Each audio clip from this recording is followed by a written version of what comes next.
Gary, you doing okay? I see. You're gonna be stuck there for a while? Be safe, will you? Well, I'll see you when you get back. So long. Well, it looks like I'll be doing this series for a while by myself.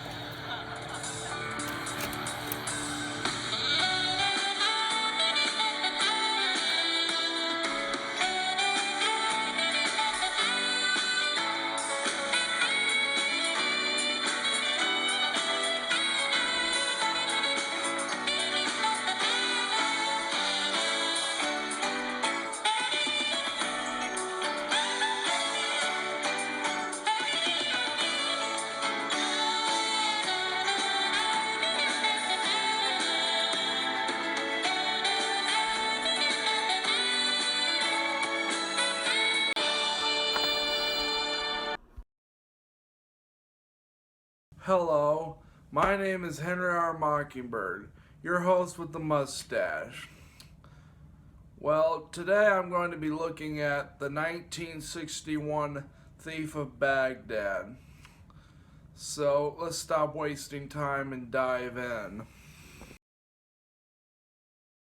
The movie is about a thief named Kareem who sneaks into the palace and falls in love with the princess.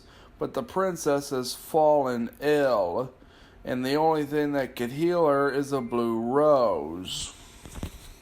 So Kareem must go on a quest to find the blue rose while being under some heavy competition. Will Kareem be able to find the blue rose? What do I think? Well, I'll tell you. I like it. I think it's pretty good. The relationship between Kareem and Amina is actually kind of sweet, especially when Kareem gives Amina his mother's necklace. Let's talk about some of the characters. First, there's Kareem, who's really nice and is a thief with a heart of gold, who I could best describe as an Arabian Robin Hood. Kareem is played by Steve Reeves, who's best remembered for playing Hercules in the 1958 Hercules, which was also riffed on an episode of Mystery Science Theater 3000.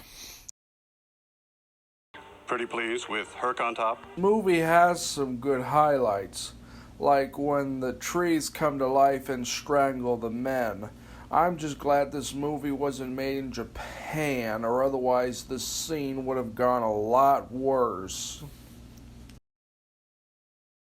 And then there's a scene in where a queen tries to drug Kareem, and Kareem does a little switcheroo and makes her drink his drink, and then she turns into a statue.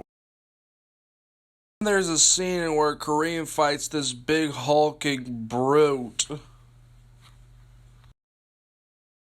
We also even have a Pegasus in this movie.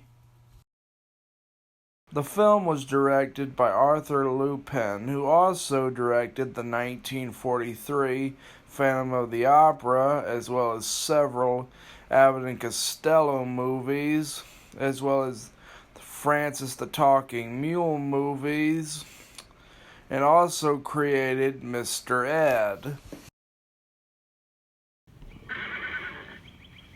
Hello, I'm Mr. Ed.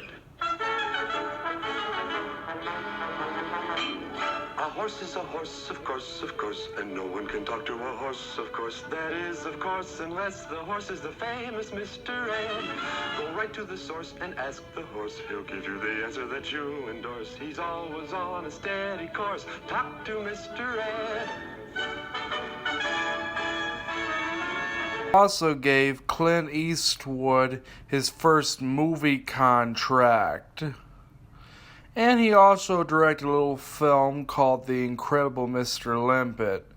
And if you're wondering why I didn't mention him in my incredible Mr. Limpet review, well, I forgot. The movie was a co-production between the United States, France, and Italy. A French-Italian co-production, so I'm guessing there's going to be a lot of cheese involved here.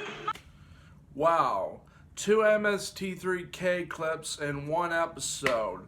You know, between this and my Plan 9 from Outer Space review, I just broken the record twice.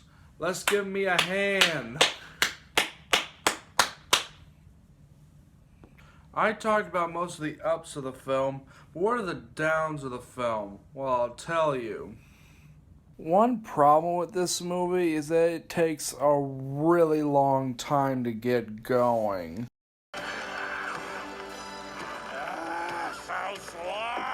Screen doesn't get going until the halfway point, but then the movie doesn't get going until past the halfway point. Could you be any slower? Don't answer that. The movie was not well received by critics, with New York Times calling it a great big Eastman color show which moves at a snail's pace. Well, this movie may be slow, but it sure is a hell of a lot more entertaining than the 2019 Lion King is. Yeah, I just insulted the 2019 Lion King again. So what? It's a horrible movie anyways.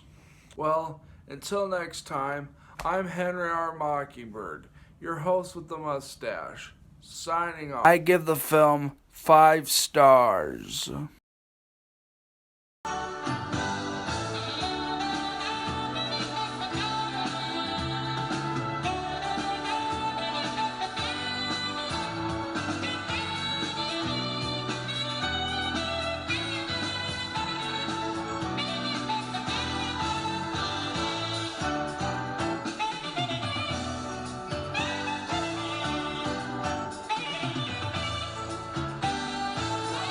Don't forget to like, comment, and subscribe to the channel.